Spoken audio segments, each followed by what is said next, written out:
Akong ex, ang amahan sa akong anak. Apan gipaangko nako siya ngadto sa akong bana. Maayong adlaw kanimo DJ Sam ug sa imuhang libuan ka mga followers. Itago na lang ko sa pangalang Bembem.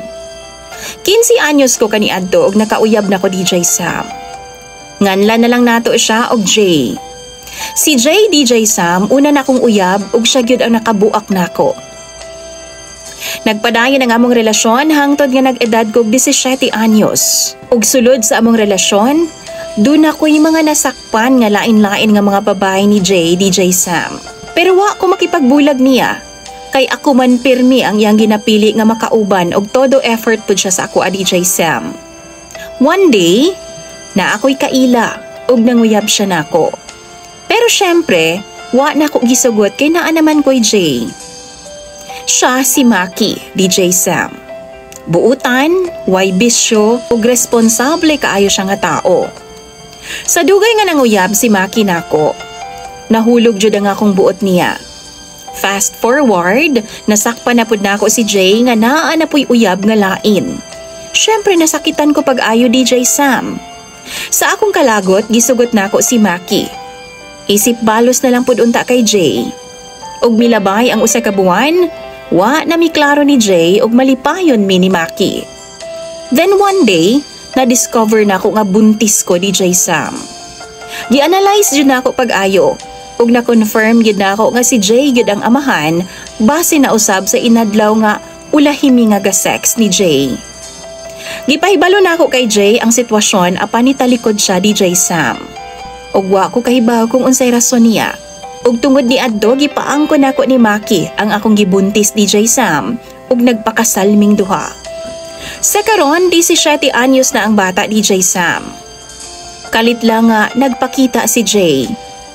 Ug nakuratan gyud daw siya pag-ayo sa hitsura sa bata. Kay carbon copy gyud kaayo niya. Hangtod karon DJ Sam wa pa kahibaw si Maki kung unsa ang tinuod. Nga dili day siya ang amahan sa akong anak. Si Maki pod ang giila nga amahan sa bata. Naa karon sa abroad si Maki og sigig paramdam si Jay. Hangtod sa nahulog na pud kog balik sa iya DJ Sam. In short, nagkabalikan ming duha. Ug nagkita pud mi bag-uhay lang. Wa na siya nagbinuang sa mga babae DJ Sam. By the way, duna na siya live-in partner ug dunay duha ka mga anak. 16 ug 8 years old.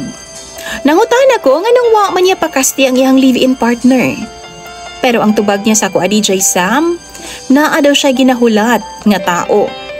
Ug kadto daw, maulang daw ang naghatag og kalipay niya sa tanang butang. Dito na po daw niya nakita ang mga butang nga ginapangita daw niya sa usa ka babae.